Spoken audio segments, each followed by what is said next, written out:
Hello friends, welcome back to my spiritual class. आपका हमारी spiritual class में बहुत बहुत स्वागत है। तो कल की स्पिरिचुअल क्लास हमने देखा कि हमारी जो आत्मा है उसके कितने पार्ट हैं, वो किन किन भागों से मिलकर बनी हुई है, मतलब कि हमारी आत्मा एक्चुअल में क्या है।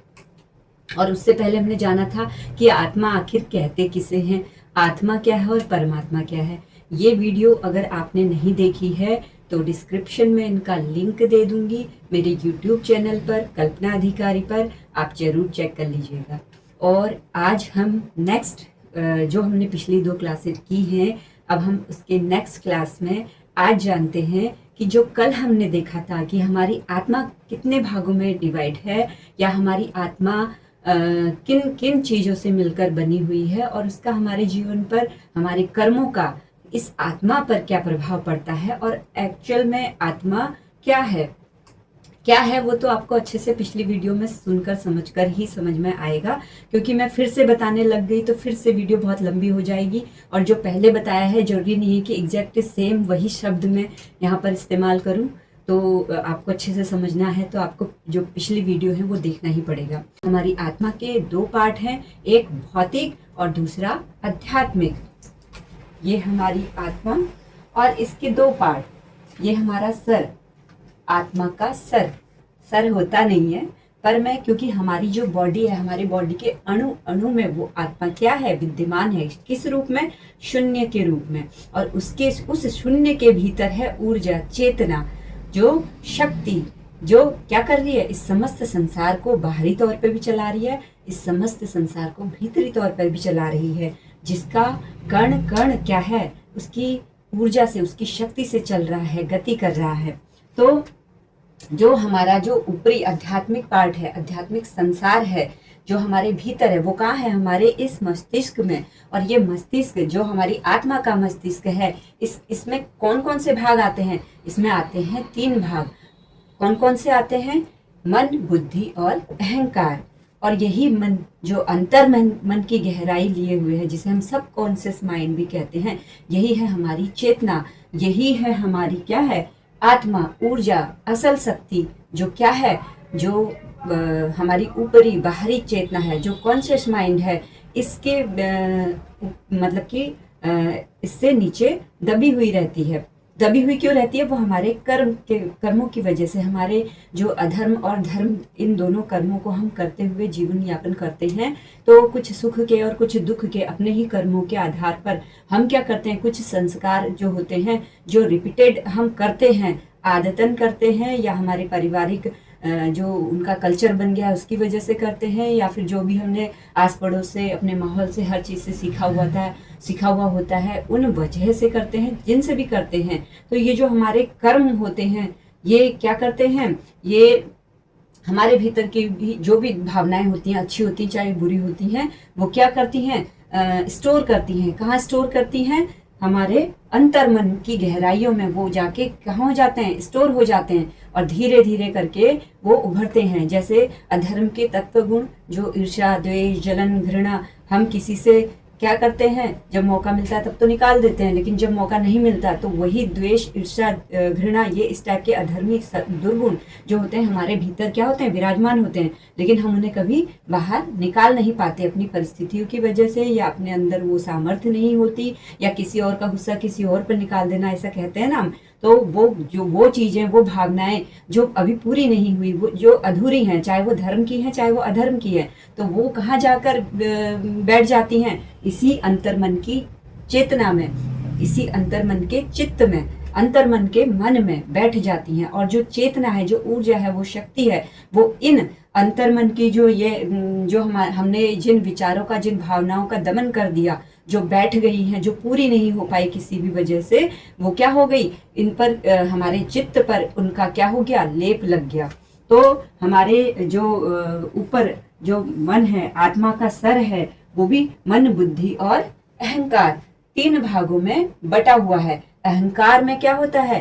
अहंकार में मैं और मेरा, हर चीज को हम मैं और मेरा से लेकर तोलते हैं, मेरा ये, मेरा वो, ये सब मैंने किया, ये सब मेरी वजह से है। तो ये जो मैं और मेरा का भाव है, ये क्या होता है? अहंकार का भाव। और इसी मैं और मेरा को हमेशा बनाए रखने के लिए, अपनी आत्म संतुष्टि के लिए, समाज में मान पद प्रतिष्ठा बनाए रखने के लिए हम क्या करते हैं? जरा भी विचार नहीं करते कि हम जो कर्म कर रहे हैं तन के, मन के या वाणी के, ये धर्म के हैं या अधर्म के हैं। और कहीं ना कहीं हम अपने मैं को बचाने के लिए, अपने अहंकार को बचाने के लिए धर्म के नाम पर अधर्म के कर्म को ही प्राथमिकता देते हैं। तो वो भावनाएं भी जो हम बाहरी रूप से कर्म कर देते हैं, फिर उसका परिणाम भी आता है। लेकिन जो अपने मैं और अहंकार को बचाने के लिए जो कर्म हमने कर दिए, या फिर जो भी मन में ही रखे हैं, अभी बाहर किए नहीं हैं, तो वो भी सारी परतें क्या हो रही हैं? बहुत सारे, एक दिन में हम कितने सारे विचार करते हैं अपनी स्थिति परिस्थितियों के हिसाब से।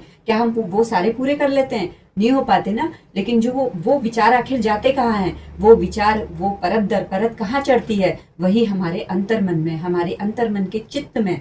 वहां जाकर ये क्या हो जाते हैं? सारे विचार चले जाते हैं। और वहीं से जैसे विचारों का कलेक्शन हमने अपने अंदर किया रहता है, अंतर मन में किया रहता है, अच्छे तो अच्छा परिणाम, बुरे तो बुरा परिणाम, यही फिर आगे चलकर भविष्य में किन्हीं न किन्हीं घटनाओं के रूप में सामने आती हैं, सुख के रूप में या फिर दुख के रूप में। यही अंतर मन के विचार भी हमारे एक कर्म में आते हैं।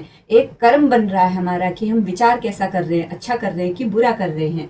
तो हम सोचते हैं बस हमने बाहरी तौर पर कुछ काम कर लिया, या मुंह से किसी को उल्टा सीधा बोल दिया, या अच्छा बोल दिया या बुरा बोल दिया, सिर्फ यही कर्मों में आता है। हमारे विचार ही सबसे पहले, हमारे जो कर्म होते हैं वो हमारे विचारों से ही प्रभावित होते हैं। तो हमारे विचार ही, जो कुछ पूरे हो गए, कुछ नहीं हुए, कुछ दब गए, तो ये विचार भी हमारे कर्मों में आते हैं। तो ये कर्म धर्म के विचार थे कि अधर्म के विचार थे? ये कहाँ जाकर बैठ जाते हैं? अंतर्मन की गहराइयों में जाकर बैठ जाते हैं, चित्त में जाकर बैठ जाते हैं। और यही अंतर्मन के जो विचार होते हैं, यही हमें हमारे पुनर्जन्म का कारण भी बनते हैं। क्योंकि ये सारे विचार इस जन्म में तो पूरे होंगे नहीं, क्योंकि जन्म से लेके मृत्यु तक जब हम पूरा लाइफ को जीते हैं, तो न जाने तब तक तो न जाने कितने करोड़ों विचार हमारे इस अंतर्मन की जो चेतना है इसमें लिप्त हो गए होंगे, सब चिपट गए होंगे इससे, है ना। तो जो अधिकतर हम अधर्म के ही काम करते हैं, अधर्म के ही विचार होते हैं, अधर्म के ही हर चीज होती है, अधर्म की ही वाणी होती है।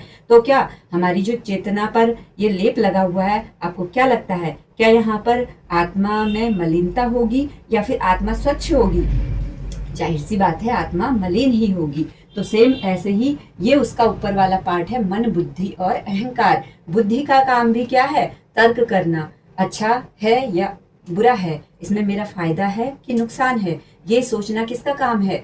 बुद्धि का काम है। तो हम अपने इस संसार में जो पंच महाभूत हैं, जो कल मैंने बताया, जो ये इसका नीचे का पार्ट क्या है? पंच महाभूत। पंच महाभूतों से बनी हुई पंच ज्ञानेंद्रियां, और ये हमारा पंच तत्वों से बना हुआ पूरा साकार स्वरूप, जिसमें सर भी आ रहा है और जिसमें धड़ भी आ रहा है। और लेकिन इन्हीं पंच महाभूतों को जो अपने कंट्रोल में किए हुए हैं, वो कौन किए हुए हैं? यही दो क्षेत्र, आध्यात्मिक क्षेत्र और हमारा सांसारिक क्षेत्र। सांसारिक क्षेत्र पंच महाभूत, हमारे आंख, कान, नाक, मुंह, जीभ, त्वचा, तो ये पंच महाभूत, पंच ज्ञानेंद्रियां, यही कंट्रोल करती हैं हमारे हर एक कर्म को। लेकिन ये जो कर्म है, ये तो सिर्फ इंफॉर्मेशन देने के लिए, ये ज्ञानेंद्रिय सिर्फ इंफॉर्मेशन देने के लिए है।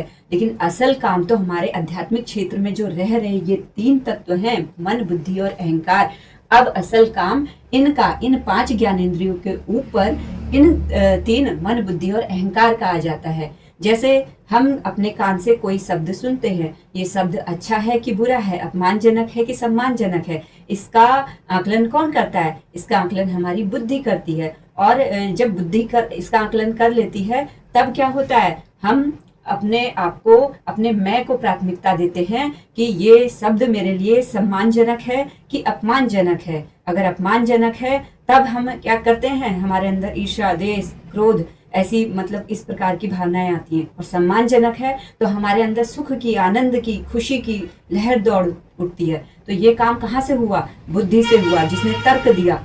तर्क वितर्क सारी चीजें हमने मैनिपुलेशन किया, लाभ क्या है, हानि क्या है, हमारा इसमें प्रॉफिट क्या है, क्या और कितना मतलब नफा नुकसान है, मतलब कि हमारे लिए क्या अच्छा है क्या बुरा है, मतलब ये सारी चीजें कहाँ पर छन रही हैं? ऊपर छन रही हैं। तो यही चीजें फिर हमारा जब मैं का अहंकार आ जाता है, तो जब बुद्धि भी आ गई और मैं का अहंकार भी जुड़ गया, अब यहाँ पर प्राथमिकता इंसान किसे देगा? इस आध्यात्मिक जगत में अपनी आत्मा को प्राथमिकता देगा, अपनी चेतना को, जो उसने जानी ही नहीं अभी तक कि वो क्या है, उसकी आत्मा कहाँ है, और उसकी आत्मा का उसके जीवन में क्या महत्व है, जब उसने आज तक उसको जाना ही नहीं। वो तो अपने आप को प्राथमिकता दे रहा है मैं कहकर। मैं किसको कहकर? ये संपूर्ण शरीर जो पंच महाभूतों से बना हुआ है, इसको मैं कहकर। ये जो मन है, ये मन मेरा है, मैं हूँ, इसको मैं कहकर। ये बुद्धि मेरी है, मैं हूँ, इसे मैं कहकर। और ये यही चीज, ये जो मन बुद्धि है, ये पंच महाभूत हैं, इन सबको मिलाकर अपना अहंकार, अपने मैं को पुष्ट करता है कि ये पूरा ही मैं हूं। लेकिन एक्चुअल में वो मैं कहाँ है? वो मैं उसकी अंतर मन की जो चित्त है, चित्त की जो चेतना है, जो ऊर्जा, जो शक्ति है, जो क्या हो गई है, उसके अनेकों अनेकों विचारों से क्या हो गई है? मलिन हो गई है, गंदी हो गई है, जिसे वो चाहकर भी जागृत नहीं कर पा रहा है। या फिर अगर वो चाहता भी है कि मेरे भीतर की चेतना, मैं स्वयं को जानूं मैं कौन हूँ, मेरे भीतर की चेतना आखिर क्या है और ईश्वर क्या है, इस प्रकार के जो आध्यात्मिक विचार हैं उसके मन में कभी आते भी हैं, तो उसके अंदर अधर्म की मलिनता इतनी है कि वो विचार भी कुछ ही क्षणिक देर के लिए आते हैं, कुछ समय के लिए आते हैं, और फिर जैसी संगत वैसी रंगत। जिस प्रकार के माहौल में वो रहता है, जिस प्रकार की वाणी वो बोलता है, जिस प्रकार के और लोगों की संगत उसका प्रभाव उस पर पड़ता है, फिर से वो बातें उसके दिमाग से हट जाती हैं। फिर से वो आध्यात्मिक जगत का विचार जो वो अपने मन के अंदर आत्मा परमात्मा को लेकर, ईश्वर को लेकर, भगवान पर आस्था को लेकर, जो उसने अपने अंदर एक अलग छोटा सा दिया जलाया था, वो फिर से बुझ जाता है। तो क्योंकि हम होश में नहीं है, हम जागृत ही नहीं है इस बात के प्रति, अवेयर ही नहीं है इस बात के प्रति, और ना कोई ऐसा बताने वाला हमें हमारे जीवन में मिलता है कि सही क्या है, गलत क्या है, वास्तव में धर्म क्या है, अधर्म क्या है, और वास्तव में हम हमारी जो आत्मा कहते हैं वो आत्मा क्या है और वो परमात्मा क्या है। तो जब हमारे अंदर ये समझ ही नहीं आती है, तो हम ये विचार भी नहीं कर पाते हैं कि वास्तव में हम जो जीवन जी रहे हैं, ये जीवन सही भी जी रहे हैं कि नहीं जी रहे हैं। तो यही जो पंच महाभूत हैं, और पंच महाभूतों की 5 ज्ञानेंद्रियां हैं, और जो हमारा आध्यात्मिक क्षेत्र है मन बुद्धि अहंकार, ये अब इसका मतलब ये नहीं कि सारे कर्म हम जब इन्हीं से कर रहे हैं और सारे कर्म भी जो कर रहे हैं वो अधर्म के ही कर रहे हैं, तो इसका मतलब क्या वो अधर्म के कारण ये हो गई? ऐसा नहीं है। अधर्म का कारण ये नहीं है, ये तो साधन है, ये भी साधन है। जैसे मैंने बताया ना कि अध्यात्म की राह पर चलने के लिए ईश्वर ने हमें बहुत सारे साधन दिए हैं, ध्यान का, सत्संग का, जप तप का, पवित्र किताबों का, ग्रंथों का, उपनिषदों का, महाकाव्यों का, और भी संगीत का, मतलब बहुत तरीके दे रखे हैं उस ईश्वर को जानने के, समझने के। हर माध्यम से जिसको जैसा समझ में आता है, जिसका मन जहाँ लगता है, वो वहाँ से अपने ज्ञान की शुरुआत कर सकता है, वहाँ से अपने अध्यात्म की ओर आगे बढ़ सकता है। लेकिन फिर वही बात, ये भारी भारी साधन है। अगर हमने अध्यात्म की राह पर चलना ही है, तो काम तो हमें भीतर से ही करना पड़ेगा। जब हम काम भीतर से करने के लिए राजी हो जाएं, जब हम अपने अंदर बदलाव के लिए राजी हो जाएं, और जब हम स्वयं के अवगुणों को देखने के लिए राजी हो जाएं, स्वयं में सुधार करने के लिए राजी हो जाएं, तो ये जो बाहरी साधन है ना, ये आपको तब सहायता करेंगे। नहीं तो भीतर आपका मन कुछ भी स्वीकार करने के लिए तैयार नहीं है। हाँ, बाहरी समाज में आप दिखाने के लिए कि भाई हम सत्संगी हो गए, हम ध्यानी हो गए, हम ये हो गए, हम वो हो गए, है ना, हम बहुत बड़े आचार्य हो गए, गुरु हो गए, इस प्रकार का दिखाने के लिए आप जरूर इन साधनों का इस्तेमाल कर सकते हैं। आप बड़े बड़े श्लोकों को बोल सकते हैं, आप बड़े बड़े वेदों की बात कर सकते हैं, आप बड़ी बड़ी जो किताबें हैं उसमें हमारी ये बात लिखी, वो बात लिखी, इनका बखान कर सकते हैं। लेकिन भीतर क्या, भीतर की सच्चाई तो आप खुद जानते हैं। तो इसका मतलब आप अभी तक अध्यात्म में उतरे ही नहीं, या उतरे भी थे कभी तो कुछ सीढ़ियां चढ़े और वहीं पर रहकर वहीं पर उसे अपनी मंजिल मान लिया। तो ये क्या है? आप स्वयं के साथ ही धोखा कर रहे हैं। क्योंकि जब तक मंजिल ना मिले, और मंजिल क्या है, मंजिल ये है कि स्वयं की पूर्ण जागृति, स्वयं को पूर्ण रूप से समझना। स्वयं को आपने पूर्ण रूप से नहीं समझा और आप कह रहे हैं कि आप ईश्वर का बखान कर रहे हैं, आप उसकी पूर्णता का बखान कर रहे हैं, आप उसको बता रहे हैं, तो ये कैसे संभव है? क्योंकि प्रत्येक मनुष्य अपने अपने एनवायरमेंट के हिसाब से, अपनी अपनी शिक्षा दीक्षा के हिसाब से और हर चीजों के हिसाब से अलग अलग विशेषताएं, अलग अलग गुण, अलग अलग स्वभाव और अलग अलग नॉलेज लिए हुए है। तो और वो सारी नॉलेज, ऐसा नहीं है कि एक की नॉलेज सही है तो दूसरी की खराब होगी, या फिर 5 अलग अलग प्रकार के लोग हैं तो पांचों की अपनी अपनी नॉलेज है, तो वो उनमें से केवल एक ही सही होगा और बाकी के 4 खराब होंगे, ऐसा नहीं है। पांचों के पांचों सत्य हो सकते हैं। पांचों के अपने जीवन के जो अनुभव रहे हैं, सत्य रहे हैं, जो जिन बातों को वो उजागर कर रहे हैं, वो पांचों का अपना अनुभव सत्य रहा होगा। अपना जो ज्ञान वो बांट रहे होंगे, उनका अपना ज्ञान सत्य रहा होगा। क्यों? क्योंकि वो ईश्वर असीम विस्तार लिए हुए है और उसका बखान करना किसी एक मनुष्य की बात, किसी एक मनुष्य योनि की बात नहीं है। कोई न जाने जब से सृष्टि आरंभ हुई है तब से कितने सतयुग, त्रेता, द्वापर, मध्य और ये फिर कलयुग, ये कितने युग आ गए हैं तब से। तो जो ये कलयुग चलते हुए, अब ये कलयुग चल रहा है, इतने युग आ गए हैं। इन युगों में न जाने कितने सारे संत हुए, कितने महात्मा हुए, कितने बुद्ध हुए, कितने ज्ञानी हुए। अलग अलग संप्रदायों में, हर संप्रदाय में आपको कोई बुद्ध, महात्मा, ज्ञानी, संत ये सब मिल जाएंगे। तो हर किसी की अपने अपने अनुभव रहे हैं, अपने अपने जीवन का सत्य रहा है और जो कुछ भी उन्होंने बताया है सत्य बताया है, तो उनको फॉलो करने वाले वो हो गए। अब होता क्या है, फॉलो तो उनको कर रहे हैं लेकिन आपस में लड़ रहे हैं। और किस बात को लेकर लड़ रहे हैं कि भाई तुमसे ज्यादा जो बड़ा और सही अध्यात्म है या धर्म है वो हमारा धर्म है। क्यों? क्योंकि हमारे गुरु ने हमें ये बताया और उन्होंने जो बताया सत्य बताया, हम तो उन्हीं को मानते हैं। मतलब किस बात की लड़ाई? बगैर ये सोचे समझे कि वास्तव में आप क्या है। आप दूसरों के सत्य को मत जानिए, दूसरों के धर्म को मत जानिए। प्रत्येक मनुष्य में आप उसका अपने भीतर का जो गुण है, स्वभाव है, सद्गुण या दुर्गुण का, वही उसका अपना धर्म है। ये बाहरी दिखावा वाला जो धर्म, जिसको हम एक नाम दे देते हैं, जिन संप्रदायों को हिंदू, मुस्लिम, सिख, ईसाई, जैन, बौद्ध इस प्रकार के नाम देते हैं, ये तो हम एक जो हमारे उसमें संप्रदाय में जो भी गुरु हुए उसको फॉलो करके उसके अनुसार चल रहे हैं, लेकिन उस पर भी वास्तव में चल कहाँ रहे हैं? दिखावा कर रहे हैं चलने का कि हम उस पर चल रहे हैं। क्योंकि अगर अब आप वास्तव में उस पर चल रहे होते तो इस संसार में, क्योंकि हर संत, हर महात्मा, हर बुद्ध क्या करता है, उस ईश्वर के परम सत्य को ही तो उजागर कर रहा है कि वो ईश्वर क्या है और उस ईश्वर को क्या प्रिय है। वो ईश्वर क्या है? सत्य की प्रतिमूर्ति है। वो ईश्वर क्या है? शांति की प्रतिमूर्ति है। वो ईश्वर क्या है? वो क्या है? ईश्वर करुणा का सागर है। प्रेम, दया, करुणा, शांति, अहिंसा, न्याय, ये तो उसके गुण हैं, स्वभाव हैं। तो जब अगर आप अपने संप्रदाय में आपके जो भी संत महात्मा ये हुए हैं, अगर आप उन्हें फॉलो करते हैं, दिल से मानते हैं और दिल से आध्यात्मिक हैं, धर्म पर चलने वाले हैं, तो संसार में ये अधर्म, ये अन्याय, ये शोषण, ये नरसंहार, ये तो होना ही नहीं चाहिए था। क्योंकि प्रत्येक संप्रदाय अपने अपने गुरुओं को मान रहा है, अपने अपने संतों को मान रहा है, अपने अपने बुद्ध जो ज्ञानी हैं उनको मान रहा है, उनके दिखाए हुए रास्ते पर चल रहा है। फिर इस संसार में इतना हाहाकार क्यों है? इतना अधर्म क्यों बढ़ा हुआ है? इतनी अहिंसा क्यों बढ़ी हुई है? इतना अन्याय क्यों बढ़ा हुआ है?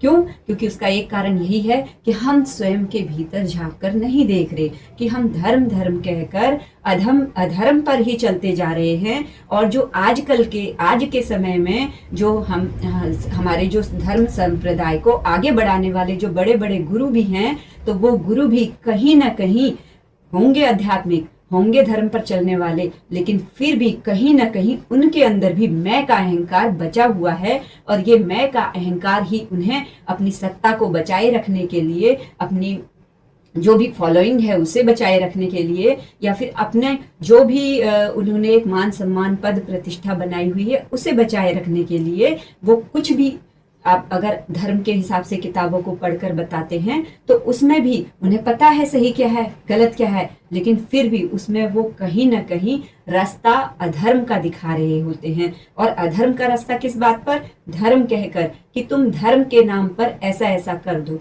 तुम धर्म के नाम पर अगर तुम किसी को मार भी दोगे तो वो जायज होगा, तुम धर्म के नाम पर ये कर दोगे तो जायज होगा। मतलब इस तरीके की बातें भी क्या है? अगर हम जागरूक नहीं हैं तो इससे कर्मा तो हमारा ही खराब हो रहा है, उस मार्गदर्शक का नहीं खराब होगा, उससे कर्मा हमारा खराब होगा। वास्तव में वो ईश्वर क्या है, वो हमारी आत्मा क्या है, वो परमात्मा क्या है, जब तक हम इस बात के प्रति जागरूक नहीं होंगे, ये नहीं सोचेंगे कि हम अगर धर्म पर चल रहे हैं हमारे जीवन में क्या बदलाव आ सकता है, हम अगर अधर्म के कर्म कर रहे हैं हमारे जीवन में क्या दुर्गति हो सकती है, इस चीज के प्रति जब तक हम सतर्क नहीं होंगे तो सामने वाला धर्म के नाम पर जो भी हमें बताएगा, अगर हमारी आत्मा मलिन होगी और कमजोर होगी, अशक्त होगी, तो क्या होगा, हम उसकी बातों के प्रभाव में आ ही जाएंगे। और क्योंकि हम धर्म पर कभी चले ही नहीं, हमने अपनी बुद्धि का इस्तेमाल हमेशा अधर्म के लिए ही किया, हमने अपने मन का इस्तेमाल हमेशा अधर्म के लिए ही किया, हमने अपने अहंकार को ही हमेशा बलवान बनाए रखने के लिए हर प्रयत्न किया। तो जब हमने जिंदगी भर धर्म के नाम पर अपने मन बुद्धि अहंकार को इस संसारिक जगत में ही लगाया, इसी की पद प्रतिष्ठा को बचाए रखने के लिए लगाया, तो क्या होगा, अंततः क्या होगा, क्या परमार्थ लक्ष्य की प्राप्ति होगी, क्या हमें वास्तव में उस धर्म क्या हम वास्तव में उस धर्म पर चल रहे हैं जिस धर्म पर हमें चलना चाहिए, जिस धर्म पर उस परमात्मा ने सभी आत्माओं को बोला है कि तुम सभी मेरे बच्चे हो, ये संसार में जितने जीव जंतु हैं ये सब मेरे बच्चे हैं। तो क्या हम वास्तव में उसके बच्चे होने का फर्ज अदा कर रहे हैं? तो सेम ऐसे ही ये जो भौतिक संसार है, इसमें जो 5 पंच महाभूत हैं और इनकी जो 5 ज्ञानेंद्रियां हैं, इन्हीं ज्ञानेंद्रियों और इन्हीं आध्यात्मिक संसार के जो ये मन बुद्धि अहंकार, ये 3 भाग ये हैं, 3 वो और 5 ये, कितने हो गए, 8। तो ये जो 8 भाग हैं, यही 8 भाग हमें हमारे इस भौतिक संसार से भी जोड़े रखते हैं और यही 8 भाग हमारे नरक का कारण भी बनते हैं, यही 8 भाग हमारे स्वर्ग का कारण भी बनते हैं। मतलब कि नरक मतलब दुख का कारण, स्वर्ग मतलब सुख का कारण। क्या यही 8 भाग मन बुद्धि अहंकार और 5 ज्ञानेंद्रियां, यही हमारी क्या बनती हैं, हमारे सुख दुख का कारण बनती हैं, हमारी जन्म मृत्यु का कारण बनती हैं। अब अगर हम अपने सुख दुख से मुक्ति चाहते हैं, हम अपने जन्म मृत्यु से मुक्ति चाहते हैं, हम चाहते हैं कि हमारे आने वाली पीढ़ियां सुधर जाएं, अब पिछला जो हो गया सो हो गया, उस पर मिट्टी डालो, लेकिन जो अब आने वाला जो वर्तमान समय है, ये वर्तमान ही हमने अपना सुधार लिया, तो आने वाला भविष्य तो निश्चित ही सुधरेगा ही सुधरेगा। तो उसके लिए हम अपनी आत्मा को जागृत कैसे कर सकते हैं, हम धर्म पर कैसे चल सकते हैं? तो उसके लिए बहुत जरूरी था कि हम ये जाने आत्मा क्या है, परमात्मा क्या है, हम ये जाने कि हमारी आत्मा कैसे प्रभावित होती है, कैसे मलिन होती है और कैसे स्वच्छ होती है। देखिए, अभी मैंने आपको बताया कि हमारे चित्त की जो चेतना है, मतलब कि हमारा जो मन है, मन की जो गहराई है, अंतर मन है, जिसे हम सब कॉन्शियस माइंड कहते हैं। तो इस सब कॉन्शियस माइंड में जब बहुत सारे क्या होते हैं, दुर्गुणों की परतें जमा होती रहती हैं। दुर्गुणों की परतें कौन सी परतें? दुर्गुण वाले विचारों की, कर्मों की परतें जमा होती रहती हैं। तो दुर्गुण मतलब अधर्म, तो अधर्म की परतें जब इस पर चढ़ती जाएंगी तो क्या आत्मा मलिन होगी कि स्वच्छ होगी? मलिन होगी, गंदी होगी, दब जाएगी। और जब हम हैं, जैसे हमारा शरीर है, और जब हम नहाते नहीं हैं, इसे स्वच्छ नहीं रखते हैं, तो क्या होता है, इस पे बीमारी आने के चांसेस हैं, इससे दुर्गंध आने के चांसेस हैं, इसमें बहुत कुछ गलत सलत होने के चांसेस हैं, मतलब कि इसका स्वरूप बिगड़ने का चांसेस है। सारे चांसेस किससे हैं? इस दुर्गुण से, इस गंदगी से, इस मलिनता से। तो सेम वही काम अगर हमारे चित्त की चेतना पर हो रहा है, मलिनता चढ़ती जा रही है, बढ़ती जा रही है, अधर्म के कर्म बढ़ते जा रहे हैं, अधर्म के विचार बढ़ते जा रहे हैं, तो क्या हो रहा है, उस मलिनता के कारण हमारी आत्मा क्या हो रही है? दुर्बल हो रही है। दुर्बल होना मतलब अभी तो जब हमारे शरीर में शक्ति है तो हम खड़े हैं, डट के खड़े हैं, है ना।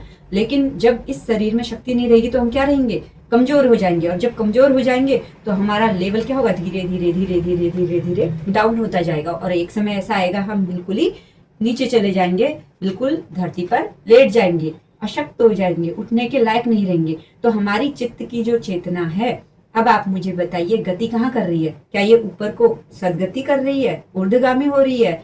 नहीं, मलिन हो रही है, गंदी हो रही है, दुर्गुणी हो रही है, अधर्मी हो रही है। इसका मतलब क्या है? अब ये कमजोर पड़ती जा रही है। कमजोर पड़ती जा रही है मतलब अब ये अब इसे कोई दूसरा भी बाहर का भी कोई व्यक्ति होगा, कोई कमजोर से कमजोर आदमी भी होगा, ये एक उंगली से तुम्हें ऐसे करके धक्का भी देगा तो आप गिर जाओगे। मतलब आपकी आत्मा अब ऐसी हो गई है। तो वो कैसी होती है कि किसी ने कुछ बात आपको बोल दी, आपके मैं को, आपके अहंकार को ठेस पहुंची और आप गिर गए।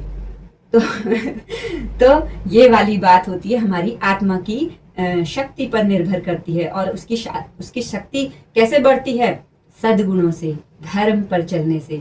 अधर्म पर चलने से क्या हालत होती है बताया आपको, आत्मा कमजोर हो जाती है, बहुत प्रकार उसका स्वरूप बिगड़ जाता है, बहुत प्रकार के, जैसे हमारे शरीर के बहुत प्रकार की बीमारी होती है, वैसी हमारी आत्मा की भी बहुत प्रकार की बीमारियां होती हैं। और यही बीमारियां जब हमारे ये विचार अगला नया जन्म लेते हैं, अपने विचारों को पूरा करने के लिए, हमारी जो ये विचार हैं, जो ये इच्छाएं हैं, ये अगले जन्म हमें मिलता ही इसलिए है ताकि अब अगले जन्म में हम अपने इन विचारों को, इन इच्छाओं को पूरा कर सके। तो जब उनमें मिलते हैं तो जो इस जन्म की आत्मा आपकी सशक्त रही होगी तो उस हिसाब से वहां पर सशक्त रहेगी, और अगर ऐसे ही मलिन, दुर्बल, कमजोर हुई होगी तो इसी प्रकार की आत्मा आपका अगला जब जन्म होगा तो उस समय में आपकी वही चेतना क्या होगी, उस प्रकार से होगी।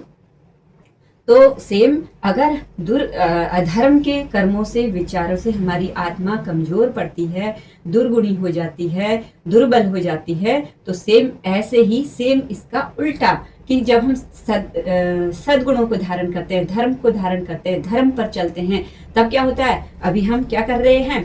अपने पैरों पर खड़े हैं, लेकिन जब हमारे पास और बल आ जाता है और साधन इधर उधर से जुट जाते हैं, तब क्या हो जाता है? हमारे पास हमारा अपना वाहन भी हो जाता है, और अच्छा हमारा जब और प्रगति हो जाती है, और मतलब सशक्तिकरण हो जाता है, तब क्या होता है? हम आसमान में उड़ने भी लगते हैं फ्लाइट में, है ना। तो ये सब कैसे है? वो तो अधोगति थी, ये क्या है? ऊर्ध्वगामी। हमारी चेतना क्या हो रही है? ऊर्ध्वगामी हो रही है, उठ रही है ऊपर की ओर, सशक्तिकरण हो रहा है इसका। जब हमारी आत्मा नीचे को गिर सकती है, जाहिर सी बात है, अगर हम धरती पर इस वक्त खड़े हैं तो हम यहाँ से ऊपर को उड़ भी सकते हैं। हम मतलब हमारी चेतना, क्योंकि वो स्वतंत्र है, वो पहले से ही जन्मजात स्वतंत्र है, लेकिन बधी हुई है अगर, तो हमारे विचारों के कारण, हमारे दुर्गुणों के कारण, हमारे जो अधर्म वाले कर्म हैं, कुकर्म हैं, उनके कारण वो बधी हुई है, जो अपनी उड़ान को वो नहीं पा रही है, वो ऊंची उड़ान नहीं भर पा रही है। वो अपने भीतर की जो परमात्मा का जो भीतर का अंश है वो, और जो परमात्मा का बाहरी अंश है वो, उससे मिल नहीं पा रही है, उससे एकाकार नहीं हो पा रही है, क्योंकि उसको बल ही नहीं मिल रहा। और बल तो हमारे ही सद्गुणों से मिलेगा, हम जब अपने धर्म पर चलेंगे उससे मिलेगा। और जो हमारे सद्गुण हैं, जो हमारे कर्म हैं, ये 3 प्रकार से क्या होते हैं? हमें, हमारी आत्मा को बल देते हैं। और वो 3 प्रकार कौन कौन से होते हैं? रासिक, तामसिक और सात्विक। यही त्रिगुण शक्ति। यही त्रिगुण शक्ति क्या है? Body, mind and soul. तो यही बॉडी, माइंड एंड सोल, मतलब कि तन के कर्म हम कैसे कर रहे हैं, मन के कर्म हम कैसे कर रहे हैं, और वाणी के कर्म हम कैसे कर रहे हैं। ये तीनों कर्म जब हमारे संतुलन में जा रहे होते हैं, धर्म की ओर जा रहे होते हैं, हमारी चेतना, हमारी आत्मा क्या होती है? धीरे धीरे धीरे धीरे बलवान होती रहती है। तो कल तक जो आदमी तुम्हें एक उंगली लगाकर, हिलाकर, तुम्हारे मैं को, अहंकार को ठेस पहुंचाकर तुम्हें गिरा दे रहा था, धराशायी कर दे रहा था, आज वो गिरा के देख ले, आज वो उंगली लगाकर देख ले। तो तब में और अब में बहुत अंतर है, और ये अंतर बढ़ता ही जाएगा। क्यों? क्योंकि ये सारा जो 3 लोक है, स्वर्ग लोक, नर्क लोक और पृथ्वी लोक, ये इसके स्वामी कौन है? अभी इसकी वीडियो भी मैंने बनाई है, स्वर्ग लोक, नरक लोक, मतलब 3 लोक और 14 भुवनों के स्वामी हम स्वयं हैं, सेम उस परमात्मा की तरह। तो ये वीडियो भी आप अच्छे से देख लेना, आपको अच्छे से समझ में आ जाएगा। तो हम हमारे आत्मा के लिए स्वर्ग का निर्माण, हम हमारी आत्मा के लिए नर्क का निर्माण इस धरती पर रहकर ही, इस पृथ्वी पर, लोक पर रहकर ही कर सकते हैं। इसके स्वामी हम खुद हैं। अगर कोई हमें ठेस पहुंचा दे रहा है, इसका मतलब हम कमजोर हैं। गलती किसकी? हमारी, हमारे विचार, हमारे कर्मों की, हमारी संगति की, क्योंकि वो चुनाव भी किसका था? हमारा अपना था। सेम ऐसे ही अगर हमारी आत्मा बलवान हो रही है, अगर आज कोई आपको एक नजर उठाकर नहीं देख सकता, आपसे कोई कुछ उल्टा सीधा बोल नहीं सकता, इसकी जिम्मेवार भी कौन है? हम ही हैं। क्यों? क्योंकि हम हमारे सद्गुणों पर हैं, हम हमारे धर्म को धारण किए हुए हैं, हम अपने भीतर की आत्मा और इस बाहरी स्वरूप में विराजमान उस परमात्मा, उसका साक्षात्कार कर रहे हैं, हम समझ रहे हैं कि वो क्या है, हम समझ रहे हैं कि हम क्या है। और जब हम उसी का अंश हैं, मतलब कि उसी का स्वरूप है, तो जाहिर सी बात है जो दिव्य ऊर्जा उसकी है वो हमारी है, जो दिव्य शक्ति उसकी है वो हमारी है। बस यही भाव आपके भीतर मन की गहराइयों से निकलना चाहिए, और वो तभी निकलेगा जब क्या होगा, आप धर्म को धारण करते हुए अपने जीवन में आगे बढ़ते जाएंगे। अब बात करते हैं आत्मा रहती कहाँ है। कल मैंने मतलब कि पिछली जो वीडियो है उसमें मैंने बताया था कि जैसे वो निराकार शून्य इस समस्त अनंत ब्रह्मांड में विराजमान है, उसका कोई एक स्थान नहीं बता सकते, वैसे ही हमारी आत्मा शून्य रूप में इस समस्त शरीर की अणु अणु में, कोशिका में, जो एक एक कोशिका है उसमें विराजमान है। और हर एक कोशिका में ऊर्जा रूप में, जितनी बड़ी कोशिका जितना बड़ा अंग, उसी के हिसाब से उसकी ऊर्जा वहां पर विद्यमान है। लेकिन होता क्या है, अब जैसे आप मानिए आपका घर है आपका 200 गज या 400 गज, जितना भी बड़ा घर है। अब इतने बड़े घर में, घर तो आपका पूरा है और आप पूरे घर में इधर उधर किसी न किसी काम से पूरा दिन भर आते जाते रहते होंगे, घूमते रहते होंगे, पर क्या पूरे घर में एक साथ सो सकते हैं? नहीं सो सकते ना। आप रात को सोते समय या फिर कहीं पर बैठते समय जब आपको आराम चाहिए होता होगा, रिलैक्स चाहिए होता होगा, वहां पर आप सोचते होंगे कि जहां पर एक आपका मुख्य ठिकाना रहता होगा, जो स्थान आपको बहुत ज्यादा अच्छा लगता होगा, जहां पर बैठकर आपको सुकून मिलता होगा, आप वहीं पर अपना क्या करते होंगे, या तो बैठक बनाते होंगे, या वहां पर बेडरूम बनाते होंगे, या वहां पर कुछ न कुछ ऐसा स्थान बनाते होंगे जहां पर अधिकतर समय आप अपना क्या करते हैं, बिताते हैं, वहां पर रहते हैं। और बाकी की जो और काम होते हैं वो दिन भर पूरे घर में इधर उधर आपका चलता रहता है। सेम ऐसे ही हमारी जो आत्मा है, ये पूरे शरीर में, अणु अणु में, हमारी पूरी पूरी कोशिकाओं में विद्यमान है, शून्य में, ऊर्जा के रूप में, चेतना के रूप में। लेकिन ये चेतना जहाँ इसको सुकून मिलता है, जहाँ ये शांत रहती है, जहाँ पर ये इसका सच्चित कहते हैं ना, वो परमात्मा का जो स्वरूप है, सच्चित आनंद स्वरूप है, तो वो सच्चित आनंद स्वरूप, उसका स्थान क्या है, वो है हमारा हृदय। और इसीलिए कहते हैं कि भगवान हमारे दिल में रहते हैं। हम ये तो नहीं कहते कि भगवान हमारी किडनी में रहता है, हमारे लीवर में रहता है, या हमारे हाथों में रहता है, या मतलब ये तो नहीं बोलते ना। क्यों कहते हैं कि हम भगवान हमारे दिल में रहता है? क्योंकि उसका वो मेन स्थान जो उसे प्रिय है वो है हमारा दिल, हमारा हृदय। तो वो यहाँ, वो जो चेतना है उसका मूल स्वरूप जो है वो यहाँ रहता है। जैसे घर में पानी की टंकी होती है ना, वो जो मूल मतलब जो मेन पानी आता है, जो इधर उधर पूरे घर में इधर उधर हर काम के लिए जहाँ जहाँ जरूरत होती है वहां तो पाइप लगे रहते हैं, टंकी लगी रहती है, लेकिन जो मेन पानी जहाँ से आ रहा होता है, जो ऊपर वाली टंकी होती है, वो एक स्थान पर रहती है, वहां से सब जगह पानी फ्लो कर रहा होता है। सेम ऐसे ही हमारा हृदय जो क्या कर रहा है, शुद्ध और अशुद्ध जो रक्त है उसको छानबीन करके पूरे शरीर में यहाँ से क्या कर रहा है, बंटवारा कर रहा है। अशुद्ध रक्त को अलग निकाल रहा है, शुद्ध रक्त को अलग करके अलग भेज रहा है। भेज कहाँ रहा है? पूरे शरीर में, मतलब पूरे शरीर की अशुद्धता को निकाल कर अलग डाल रहा है जहाँ से डालना चाहिए, और पूरे शरीर से रक्त लेकर जो भी हमने खाया था, उस खाने से जो भी चीजें बनी उसमें जो अशुद्धता थी वो अलग कर दिया, जो शुद्धता थी उससे रक्त का निर्माण किया और फिर पूरे शरीर में भेज दिया। तो ये काम कहाँ है? मेन चेतना, जो मेन स्वरूप है वो हृदय का है। तो यहाँ हृदय में स्थित है वो जो हमारी चेतना है, और जो उसका विस्तार है वो पूरे शरीर में है, किसी एक जगह पर नहीं। विस्तार उसका पूरी उसमें है, उसकी एनर्जी पूरे शरीर में है, लेकिन जो उसका मेन स्वरूप है वो यहाँ हृदय में रहता है। अब एक जगह और बताया जाता है, वो कहाँ बताया जाता है? हमारे यहाँ मस्तिष्क पे, सहस्रार, या फिर ये जो थर्ड आई चक्र हम यहाँ पर बोलते हैं, यहाँ पर। अब यहाँ पर क्यों बताया जाता है? देखिए, वो परमपिता परमेश्वर हमारे भीतर तो उसका एक छोटा सा अंश है, इसलिए हम कहते हैं कि जो वो है वही हम हैं। मतलब वो परमात्मा है तो हम भी परमात्मा है, उसी का अंश, उसी के बच्चे। क्योंकि बच्चे माता पिता का ही क्या होते हैं? स्वरूप होते हैं।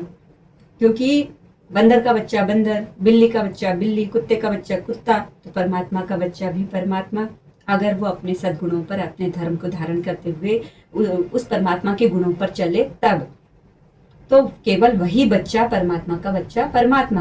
नहीं तो फिर अगर वो गुण उसके जो है अधर्मी हैं तो वो क्या कहलाएगा? शैतान का बच्चा शैतान ही कहलाएगा, वो परमात्मा का बच्चा नहीं कहलाएगा। अंश जरूर उसके भीतर भी होगा भगवान का, लेकिन बच्चा किसका कहलाएगा? वो शैतान का कहलाएगा, क्योंकि उसके जो गुण मिलते हैं वो शैतान से ज्यादा मिलेंगे, भगवान से नहीं मिलेंगे। तो इसलिए गुणों के आधार पर हम मिलान करेंगे कि हम शैतान के हैं कि हम भगवान के हैं। ये तो आपने निर्धारण करना है, आपने सोचना है कि अभी तक आपने जो जीवन जिया है वो शैतान का बच्चा बनकर जिया है कि भगवान का बच्चा बनकर जिया है। और अभी भी कुछ नहीं बिगड़ा है, रास्ता बदल सकते हैं, अभी भी अपने आप को, अपने भीतर के गुणों को सुधार सकते हैं, उसमें काम कर सकते हैं, शैतान की जगह भगवान को चुन सकते हैं, उसकी राह पर चल सकते हैं। ये आपकी इच्छा है, कोई जबरदस्ती नहीं है, किसी की नहीं है। क्योंकि जब तक मनुष्य खुद नहीं सोच सकता, खुद अपने इच्छा शक्ति को मतलब कि जब तक उसे खुद जरूरत महसूस नहीं होती है कि मुझे मेरे जीवन में ये बदलाव करना है और ये बदलाव क्यों करना है, जब तक उसको इसका जवाब नहीं मिलता है तब तक कोई कुछ भी कर ले, हमारे कान में जूं तक नहीं रेंगती। मतलब कि ये कहावत आपने सुनी होगी ना, कोई कुछ भी कर ले, कितना ही समझा ले, मुझे करना जो है मैं तो वही करूंगा। वही वाली बात है कि हमें जब तक समझ में नहीं आएगा कि हमारा फायदा किसमें है, नुकसान किसमें है, तो तब तक हम किसी काम को करने के लिए आगे बढ़ते भी नहीं है। तो सेम ऐसे ही मेरे ख्याल से वीडियो बहुत लंबी हो चुकी है। बाकी की वीडियो हम, हाँ ये लास्ट वाली बात बता दूं मैं आपको वही मैं कह रही थी, कुछ रह गया है। मैं आपको बता रही थी यहाँ पर कि हमारी आत्मा, एक तो हमारा हृदय स्थान यहाँ बताया गया है, दूसरा यहाँ पर बताया गया हमारे सर में, मस्तिष्क में, या फिर थर्ड आई इसमें, क्योंकि थर्ड आई भी यहीं पर होती है, हमारी सर में ही होती है। तो जब माता पिता क्या करते हैं, बच्चे को अगर आशीर्वाद देना है तो कहाँ देंगे? क्या उसके पैरों में देंगे या उसके सर पर देंगे? माता पिता बच्चों को आशीर्वाद हमेशा सर पर देते हैं। तो वो जो दिव्य चेतना, जो आत्मा हम कहते हैं, वो क्या है? वो तो यहाँ स्थित है और यहीं से पूरे शरीर में उसकी ऊर्जा प्रवाहमान है। लेकिन जो हम यहाँ बताते हैं, यहाँ पर उस ईश्वर की जो चेतना है, उसका जो उसकी जो ऊर्जा है, उसकी जो शक्ति है, वो आशीष के रूप में यहाँ से हमें मिलती है, यहाँ से पूरे बॉडी, माइंड एंड सोल में प्रवाहित होती है। तो इसलिए आत्मा का, वही ऊर्जा का, वही शक्ति का जो यहाँ भी विद्यमान है और जो बाहरी रूप में उसकी साधना आराधना से, उसके जप तप से, उसके ध्यान से हम उसको पूजते हैं और आशीर्वाद रूप में वो हमें अपनी दिव्यता, अपनी ऊर्जा, अपनी शक्ति प्रदान करते हैं, अपना मार्गदर्शन प्रदान करते हैं। वो आशीर्वाद कहाँ आता है? यही सहस्रार चक्र पर, यही थर्ड आई चक्रा पर। उन्हीं के आशीर्वाद की वजह से हमारा क्या होता है? अवेकनिंग होती है, हमारे ये दिव्य ज्ञान के चक्षु क्या होते हैं? खुलते हैं। उन्हीं के आशीर्वाद से हमें दिव्य ज्ञान की, उस परम ब्रह्म परमेश्वर की, उसके हर एक तत्व की, उसके गुणों की भी, और जो सद्गुण हैं वो भी धर्म के, और जो दुर्गुण है अधर्म के वो भी, ये सारी बातें समझ में आने लगती हैं। ये सारा जो माया जाल है उसका, ये जो दुनिया संसार है, भौतिक संसार है, ये भौतिक संसार है, ये समझ में आने लगता है। लेकिन कितना समझ में आने लगता है? समझ में आने का मतलब ये नहीं है कि पूरा बिल्कुल A to Z हर चीज ईश्वर की पता चल जाएगी, ये पूरा अनंत ब्रह्मांड पता चल जाएगा। क्यों? क्योंकि हमारी शरीर की वो क्षमता नहीं है। वो तो बताने को सब चीजें बता देगा, लेकिन हमारी क्षमता भी तो होनी चाहिए उतनी लेने की। हमारा ये जो पात्र है, हमारा जो ये मन है, मस्तिष्क है, ये जो कितना ग्रहण कर सकता है, कितने ज्ञान को धारण कर सकता है, और उनमें से भी कितना हमारे लिए यूजफुल है, हमें कितना जानने की जरूरत है, वो ईश्वर आशीष रूप में हमें उतना प्रदान करते हैं ताकि हम ब्लास्ट ना हो जाए उसके ज्ञान के सागर से। तो उसे हमारी चिंता है, उसे हमसे प्रेम है, इस वजह से। तो इसीलिए तो मैं कह रही थी कि अभी तक जितने भी ज्ञानी संत महात्मा पुरुष हुए हैं, वो इस सकल साकार ब्रह्मांड का मतलब कि अपने एक जन्म में पूरा बखान नहीं कर सकते। एक जन्म क्या, कितने कितने जन्म लग जाएंगे तब भी बखान नहीं हो सकता।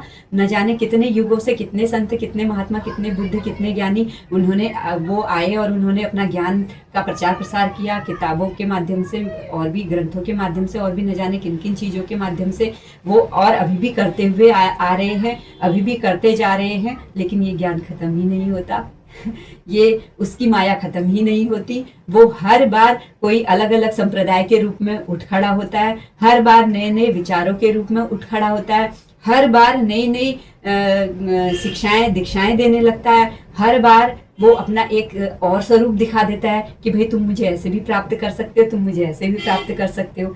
तो जो उसके रास्ते हैं, उसको प्राप्त करने के रास्ते हैं, वो न जाने अलग अलग पता नहीं कितने कितने सारे जो उसके संदेश वाहक हैं उसके रूप में, ऐसी ज्ञानी संत महात्माओं के रूप में आते रहते हैं धरती पर और बताते रहते हैं। लोग उनको फॉलो करते रहते हैं, बाद में उसी को अपना धर्म बता देते हैं और वही धर्म का नाम जुड़ जाता है, जैसे हिंदू, मुस्लिम, सिख, ईसाई, जैन, बौद्ध, और उन्हीं गुरुओं के नाम पर एक अलग से संप्रदाय चलने लग जाता है। और फिर हम अपने असल धर्म से दूर हो जाते हैं।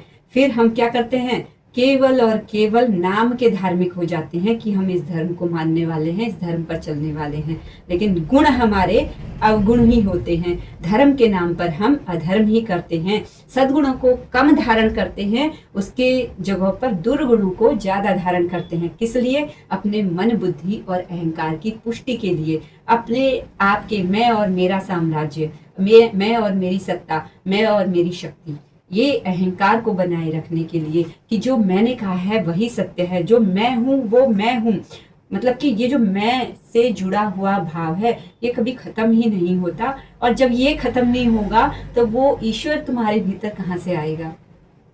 तो अब हो गया बहुत हो गई वीडियो, आज की क्लास यहीं पर ख़त्म करते हैं। और आप लोगों को ये नॉलेज कैसी लगी, अच्छी लगी तो इसे शेयर करना मत भूलना। और हो सके तो मतलब कि आप अगर चाहते हैं कि इस प्रकार की नॉलेज अगर आप अपनों के साथ भी शेयर करते हैं, उनके जीवन में भी अगर आप बदलाव चाहते हैं, वो भी धर्म अधर्म को बारीकी से समझे, ऐसा चाहते हैं, तो भले ही आप औरों के साथ शेयर करो ना करो, लेकिन अपने चित परिचितों के साथ में जरूर शेयर करना, ताकि उनके जीवन में एक सकारात्मक बदलाव आए। और बदलाव तो आना देखो डेफिनेटली है, जब आप एक ही बात को बार बार अच्छे से सुनते हैं और ये समझते हैं कि इसमें हमारी भलाई छुपी है या फिर नहीं छुपी है।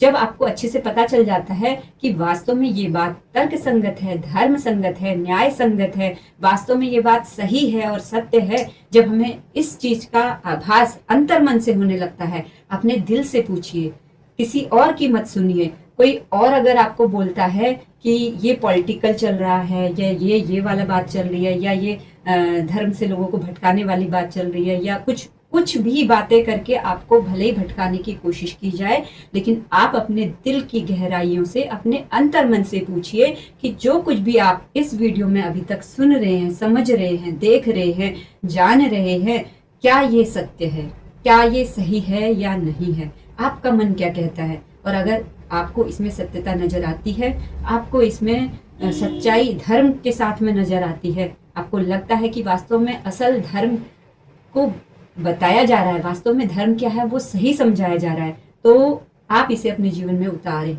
जब उतारेंगे नहीं, केवल सुनकर रह जाएंगे, तो भी बदलाव नहीं आएगा। बदलाव अगर देखना है, धर्म की शक्ति को अगर देखना है, वास्तव में अपनी आत्मा को मलिन होने से बचाना है, और अगर मलिन है तो उसकी सफाई अगर करनी है तो धर्म पर चलकर ही होगी, धर्म को जानकर ही होगी, धर्म को बार बार सुनकर समझकर उस पर आगे बढ़ने से ही होगी।